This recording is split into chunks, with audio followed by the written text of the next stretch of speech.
because this is the Speakeasy podcast where we talk about the behind the scenes of the speaker and author journey, the real stuff, the stuff that happens behind the curtain that most people don't want to tell you about, the bumps, the bruises, the things that happen that kind of you laugh at yourself after the fact, but during it, you're kind of in tears. Those things are the things that we really go into. And it's all to be able to see you be successful as an author or a speaker. You guys know that I bring on guests that are from all walks of life, those who are best-selling authors and speakers, those who have gone on to speak across the world, those who do great things. They've done TED Talks, they've done TEDx Talks, moving and shaking. But it all goes back to, I want to make sure that you're always getting something out of each and every episode. So make sure that you put it in the comments. Make sure that you share it out. Give us a rating over on iTunes so that way we can find out if this is resonating with you. With that being said, I'm excited because we have today's guest, which is Jacqueline. Hey, Jacqueline. Hi, everybody. And so today, if you did not see, I don't know how you tapped on this episode without seeing the title, but the title is going beyond potential. Guess what? There is usually somebody in your life that is your cheerleader. Now, I get it that a lot of people have a hard life, but even the ones that have a hard life, there's somebody in your life that's your like rah-rah, that's your cheerleader.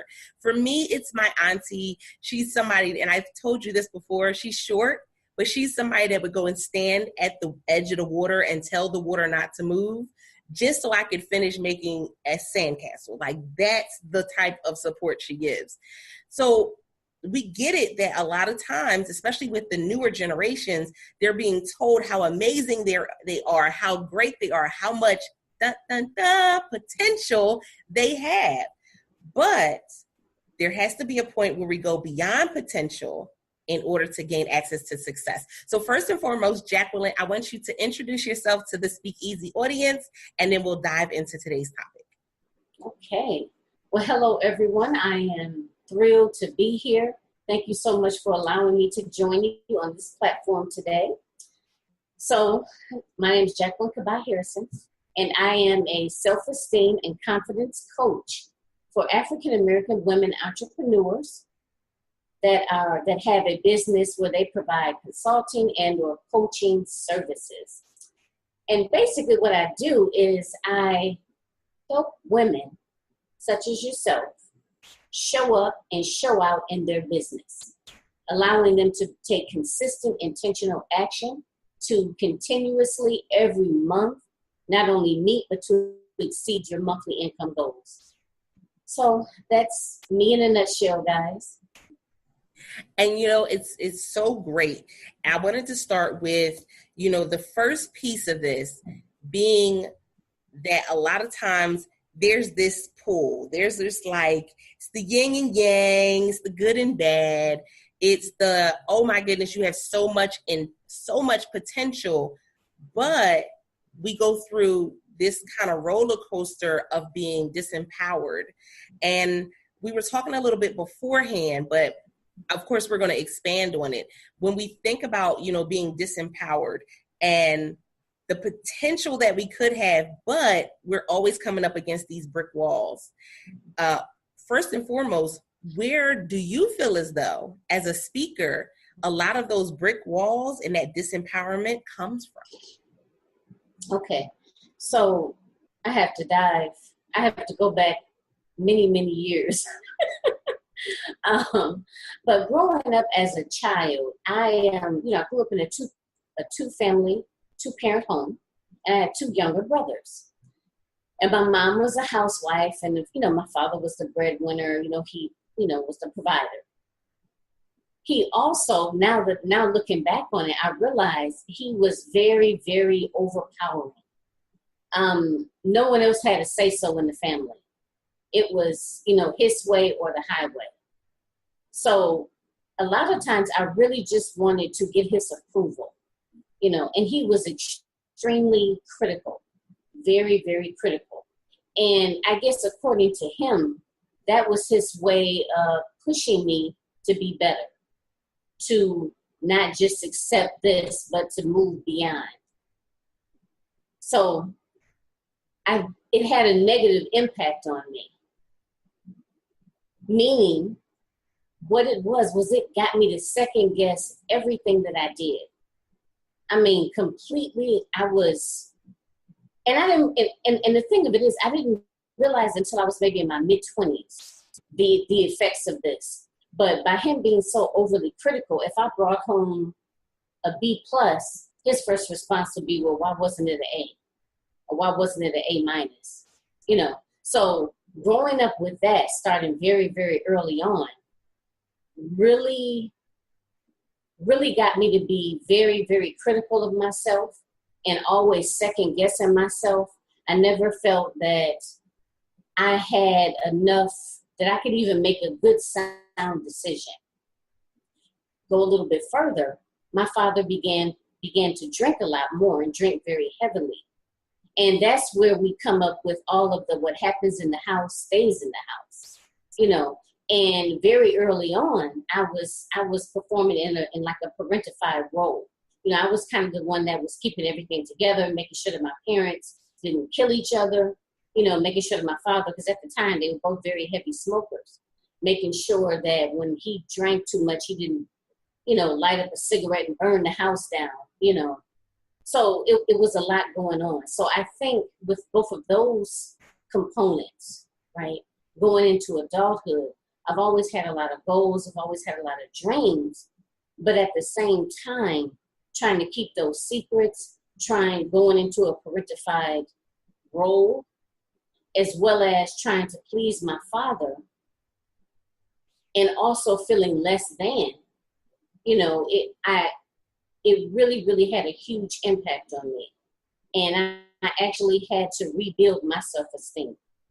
I was so torn down. I was so broken and riddled with fear of failure, fear of being judged and things like that, to the point where I was stagnant in life. Yeah, that's what happened. And that brings up a very good point, because I feel as though as speakers, a lot of times we think if I just have a good message and get on stage, then I can be successful. And the reason why we brought up the being disempowered piece of it is because with that whole what happens in this house stays in this house, a lot of times if we haven't dealt with things that happened prior to, and we kind of just buried them thinking, I won't have to worry about it. When we go and we start becoming speakers and coaches and authors, guess what? It'll be uncovered, whether you like it or not. And sometimes it's in the worst way, because you'll come across somebody that's a trigger. You'll come across someone who reminds you of that person that did whatever it was that was done to you. And so as a speaker, there's a way for us to be able to leverage that experience. But first we have to deal with it. And so I feel like that's a big piece of it. And so with that being said, what would you say to someone who and you're like, okay, they're ready to be a speaker? What would be the first thing, knowing this part of it, what would be the first thing that you would tell them to do? Is to basically take inventory of themselves. I don't know if they journal, whatever an individual does that brings you balance, right? Or whatever you do in your quiet time. I would tell them to sit down and really be honest with themselves about where they are, how they feel about themselves, right? And that in itself can be a very difficult assignment for some people. But like you had mentioned before, you have to be aware of it. Because if you're not aware of any triggers, or, maybe, let's just say, and if they were having difficulty diving deeper, I guess what I would tell them is to think about a relationship that they've had or still have with an individual that's very conflictual, right? That person really seems to push their buttons. And that can help them dive deeper into what their triggers are or what their areas of weakness are. That's definitely a great point. I know that I've been listening in for the New Media Summit, which is a podcasting summit that's going on right now in Texas. And, you know, when people get on stage, they're very transparent. You can tell the speakers that have been doing it for some time because they bear it all. And so the organizer, Steve Olsher, who is the host of Reinvention Radio, he's on there and he just bears his soul. And he talks about, you know, before the first time that he did the New Media Summit, he had all of his assets frozen from a real estate investment that went completely left. You know, guess what? Most people would not say that. They would not tell you that at all. Matter of fact, most people would try to hide every bit of that because you're at their event.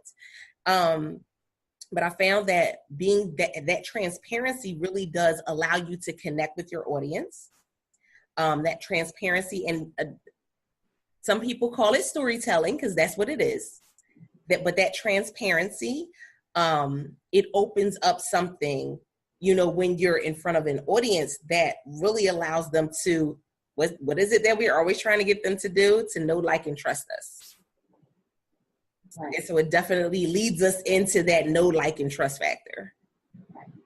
I love that. I love it. I love it. So another piece of this, you know, going beyond potential. Because again, everybody's like, oh, they're so great. Let's give them a certificate for showing up because they're so cute.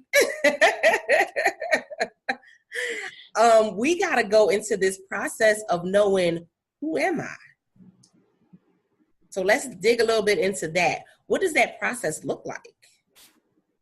Of figuring out who you are. Mm-hmm, mm-hmm. Now, I know we talked about, you know, the writing piece of it, but there's also some internal dialogue that's going to have to happen.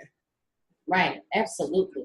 And I think a lot of times you have to really consciously be aware of all of that negative talk that goes on in your head.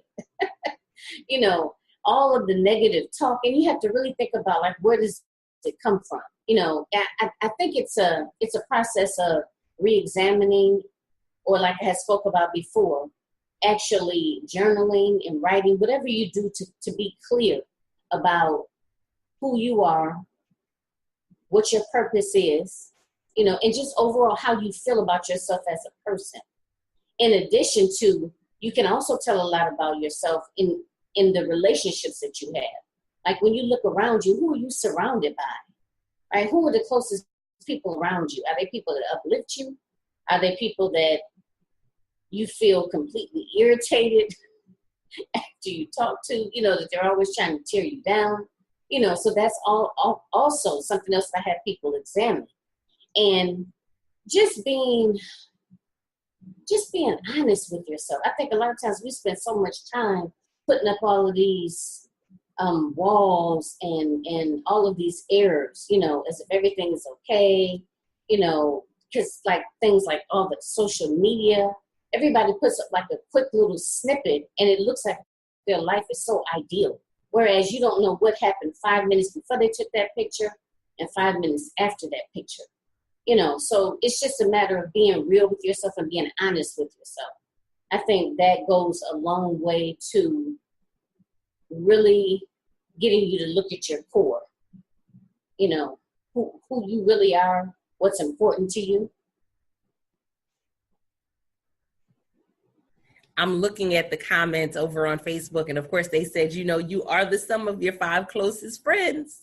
Yes. You know, I don't be a good thing. Mm-hmm. And the thing of it is, there's a well-known speaker that's a native of Detroit. His name is Eric Thomas, and he's so in your face, and he says that in one of his videos, and I actually have it saved, that he said, you are nothing but the sum total of the people that you spend the majority of your time with. And it's so important. And I never really realized that as a young adult. You know, I just never really thought of it. You know, but now I'm like, wow. You know, my parents used to always say birds of a feather flock together. You know, right? So I totally agree. And I think that is so important. And when you begin to really become like one with yourself and really begin to understand yourself, your relationships will change. And that's just a part of the process. That's a good thing, guys, if they change. And you know what? That rolls right into the next thing that I was going to say is that, so there is a change in our mindset that has to happen, because potential does not equate to success. Potential is having, literally, like, you have it, but you still got to do something with it. And I see so many people that they come on and they're ready because they think because they have the potential. Somebody told them that they have potential, but they're not fostering that potential. And so when somebody comes in, it's like, okay, great, you have potential. Now, what are you going to do with it? And they're just like, oh, I'm just going to show up and I'm going to be great. No. Absolutely. I mean, I definitely agree with you. I'm totally on board, which is one of the reasons why I started realizing your potential, right? Is because of the fact that over the years, I've run into so many individuals, because I'm actually a licensed social worker. That's my profession. So over the years, I have run across so many different types of women from all different socio-economic statuses, different jobs, different ethnicities, right? And one common theme I have found was low self-esteem, right? And how that manifests itself in one's day-to-day life. And one of the major pieces is that, just like you said, I think people have so much talent, right? They have so much talent that they're just sitting on it. And the reason that they don't act, right, or it doesn't materialize is because they are not taking consistent action. And why are they not, or they're not acting on it? Let me correct that. They're not acting on it. And why are they not acting on it? Because oftentimes fear of failure, low self-esteem, low self-confidence, fear of being judged, second guessing themselves, right? Again, all of that negative talk that goes on inside of their head telling them that they can't do it, right? That they can't do it. And I think that that's so important, and especially with a lot of the young people out there, they have so much talent, but because someone has told them in their lives that they're not going to amount to anything, or that they can't do it, or that type of success is for somebody else, not for you, they don't act on it. And sometimes they're not even consciously aware of it. You know, they're not even consciously aware, because when I meet a young woman that's in business, and let's say, for example, she's not showing up consistently. She's maybe afraid to put herself out there. So again, she has the potential, but she's not acting on it. And she's not acting on it because of fear of failure or fear of being judged. You know, and a lot of people, especially once we as women, once we become college educated, I think we think that, oh, we're supposed to have it all together.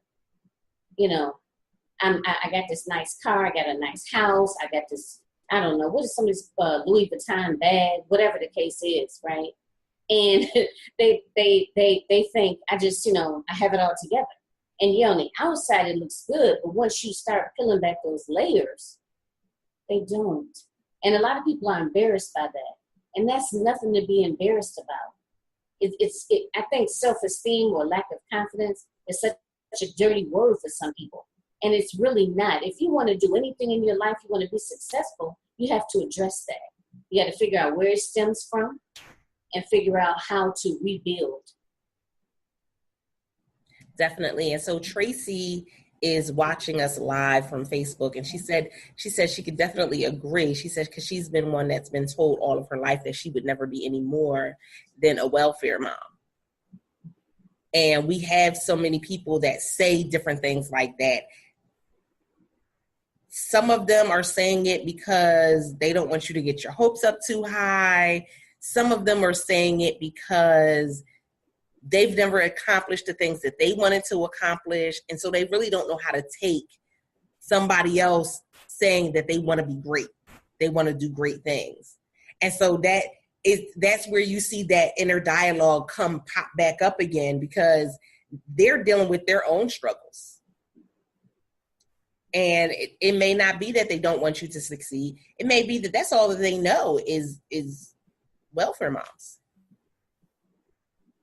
I know, for example, with my dad, he was so hard on me because I remember so clearly. He would tell me things like, yes, Jackie, you can achieve. Let's say I may get excited about a particular goal or something I want to achieve. I come home and I would tell him about it. And he would say, yes, Jackie, you can achieve that. But remember, you're going to have to work 3 times as hard as anyone else to achieve that. You know, and just to even say it just brings up, still brings up feelings for me, of course. And I have my own child. I have a 7-year-old son. And I think to myself, I couldn't imagine saying anything like that to my son, But the thing of it is, and this has been part of the healing process, is that not that my father doesn't want me to succeed. It's just that he grew up in a different time. My father was born in 42. He grew up at a different time, and his mindset is prepare your children. Like, you know what I mean? Kind of toughen them up. And that was his way of toughening me up and getting me to work extra hard, even if I only had to put in, an extra hour, let's just say, to achieve it. He wanted me to put in that extra 2 hours to make sure that I was on top of my game. But it took a while to get there. I mean, initially, I kept thinking to myself, well, why doesn't he want me to succeed? And in his case, or that particular instance, it wasn't that. It's just that that's all he knew. That was his way of being encouraging. Exactly. Yeah. They confirmed that. They saying, absolutely, there are a lot of people that are dealing with their own struggles. And so as someone who has been in the industry for so long, for quite some time, you got some skin in the game. Have you ever found yourself wanting to pull somebody aside and do that old school church mother talk to the side, like, baby, come here, baby. Come here. Come here, baby. Let me talk to you for a second. Right over here. Come here. And if so, what was going on in that moment that really made you want to go and grab somebody and just say, come here. Let me. Okay, I got it. Perfect example. A trigger for me is people that blame other people. And that's a huge trigger for me, because that's a big part of addiction, that cycle of addiction, right? And an individual that is in that cycle, actively in that cycle, that's a big piece of it, is that they're always deflecting. Because something didn't go right or something got messed up or screwed up, it's always somebody else's fault, right? And when you're constantly deflecting and pushing it back on someone else, that's relieving yourself of any responsibility. So that's a huge part of breaking that whole cycle of addiction. So, of course, my father, I had mentioned about my father's heavy alcoholism. And that's a big piece with him. And unfortunately, it still is today. It's always someone else's fault. He's never able to acknowledge his role in anything, really. So for me, that's a trigger. Whenever I'm talking to my clients and I start hearing them say, oh, well, I don't know, so let's just say they didn't show up for their appointment on time. Oh, yeah, well, nobody told them to start on time, and they know I'm always late. Why they start exactly at 10 o'clock when they know, and I'm kind of exaggerating, guys, just to be funny, but just to prove a point. But I just say, listen, just stop a second. Listen to what you just said. So are you telling me you don't have any responsibility in this and what happened and how it went down? So that's a trigger for me when I see individuals who completely are always focused on what someone else did or didn't do. That is so interesting because I found that as speakers and authors, there's a lot of that. There's a lot of blame game going on as speakers and authors because people feel as though I'm the speaker, I'm the author, I'm the expert, I'm the icon, and when I show up, you're supposed to treat me as such. They lose all humility. They lose all sense of service, and they go into this diva mode, and everything's everybody else's fault. It happens a lot. That's amazing to me. That is so amazing to me. But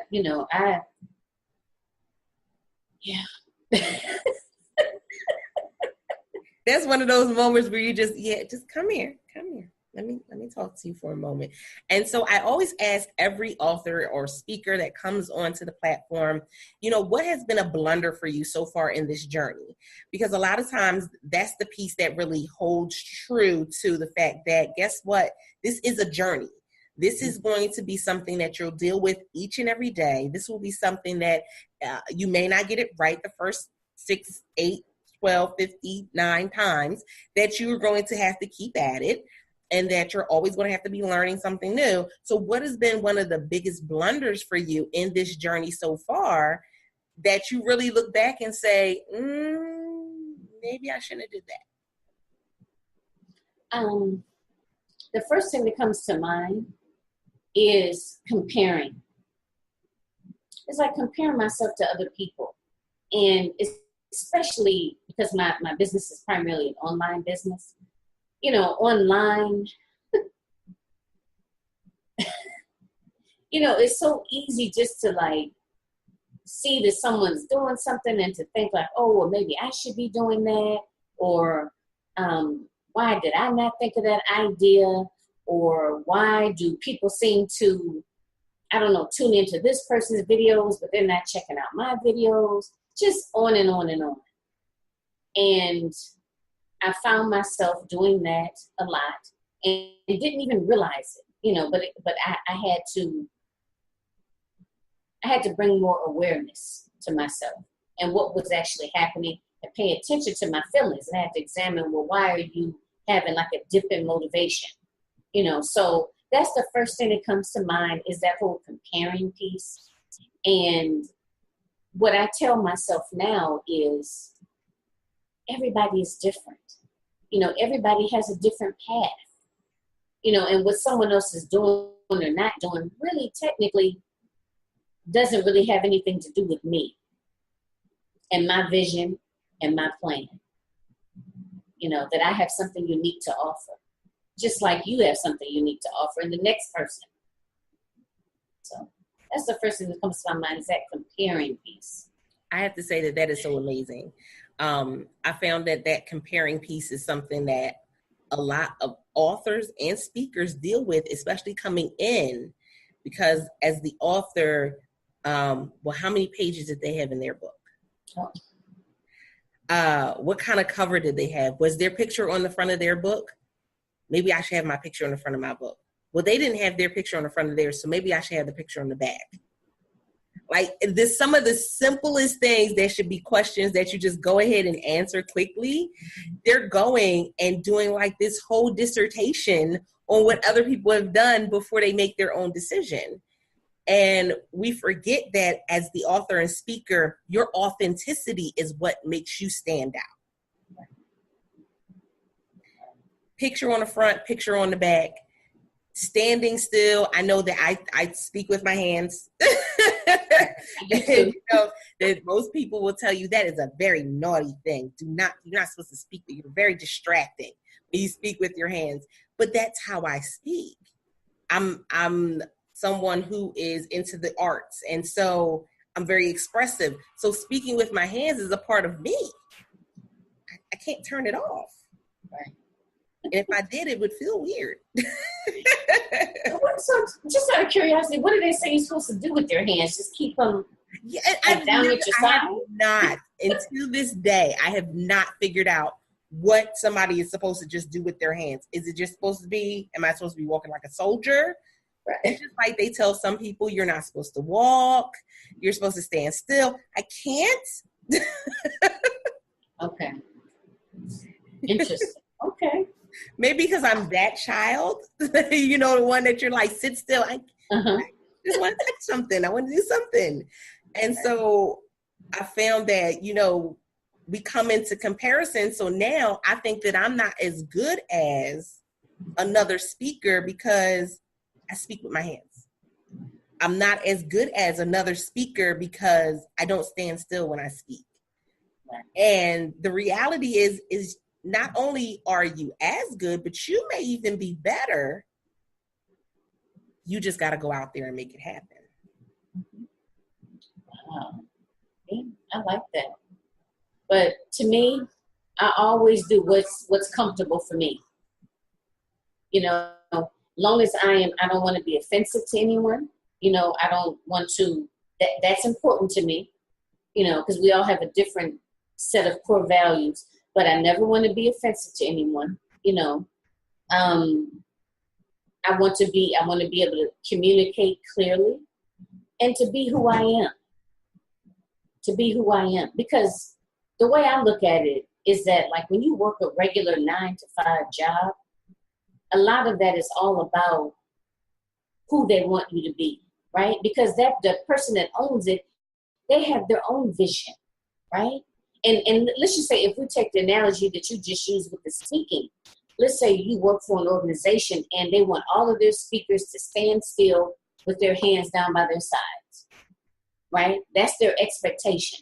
So they, giving you a paycheck, then that's what you better do. So to me, to create a business of my own has to feel comfortable for me. It has to allow who I am as a person to come out, and I believe that there's a way, or put it like this, I think that's the only way for me, because I'm going to be me. In the audience, they're saying, that's what makes you seem more real. Right. What allows them to be able to say, that's a real person. Mm-hmm. They have real experiences. I can relate. Right. Yeah. And I've always been, and I know, as you can see, I'm a social worker and I'm a talker. But I know people have always been, I've always been known for that. I've always been that one friend that Jackie just gonna say it. You know what I mean? Like, if you don't want it to be said, you come out here and you gonna say something crazy or whatever, Jackie gonna let you know. Because it's just like I typically just say what I feel. Like I said, in a respectful way. But if I'm feeling a certain way, I'm gonna let you know. And again, that just comes with like kind of growing into yourself and just knowing and feeling comfortable in the skin that you're in. And that definitely speaks volumes. So I want you to let everybody know where they can find more information about you, how they can connect with you, where you are on social media. Okay. So I'm on Facebook. I have a Facebook business page, and it's called Realizing Your Potential. The number's 123. And I also have a Facebook group.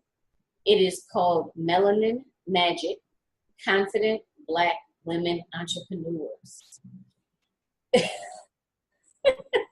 In that group, I specifically provide all sorts of tips to help you increase your confidence, increase your stamina, your accountability, and different motivational techniques, all which are key points to having and owning a successful business.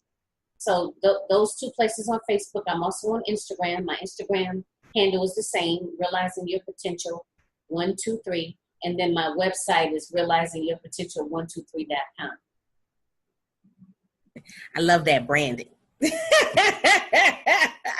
I love that, branding. It's so interesting, guys, is that, when you can understand that you have potential and then move beyond it, there are so many doors of opportunity that open up. There are windows of opportunity that open up. But sometimes you got to get in the right place. You got to get with the right people. And once you get in the right place, you got to have the right conversations. I love having such amazing people come on and talk about their experiences, because that opens up the dialogue for you. That allows you to have some questions answered, but it also allows you to see that some of the things that you've been kind of iffy about and squirmish about are some of the things that other people who have become successful are going through. There's some of the same things, the same problems. We're dealing with some of the same backgrounds sometimes. So it's just a matter of you getting connected to the right people and deciding, you know what? I'm going to make this happen, even if it hurts. Even if I got to fight to make it happen, I'm going to make this happen. So I appreciate you so much for being a guest on for today. Thank you for having me. This was fun. I love hearing that. And so those of you that are watching or listening in, don't forget, give us a follow, give us some stars and a review over on iTunes. I would appreciate it. But also share it out. Somebody else may need this information or this bit of inspiration to be able to say, you know what? I have a story to tell, and now's the time for me to tell it. But if you're already somebody sharing your story as an author or a speaker, I would love to have you as a guest. Come on over. You know you want to. bit.ly/speakeasy podcast, all lowercase, is how you can go and sign up for a day that works best for you. Come on, be a guest. I would love to have you on. And listen, it's all about getting started. That's the biggest piece of it, is getting started. All of Jacqueline's information will be either in the comments or down in the notes for the show. Guess what? I need you to make today the day that you are going to actually make this a success. Like, no ifs, ands, or buts, no questions asked. Go for it. If you look silly, okay. If you're the first one to ever do it in your family, so what? Go after it, because guess what? There are so many things and that can happen, but there's also so many people that are waiting on you. With that being said, I appreciate you guys. And until next time, guys, don't forget to press it out. See ya.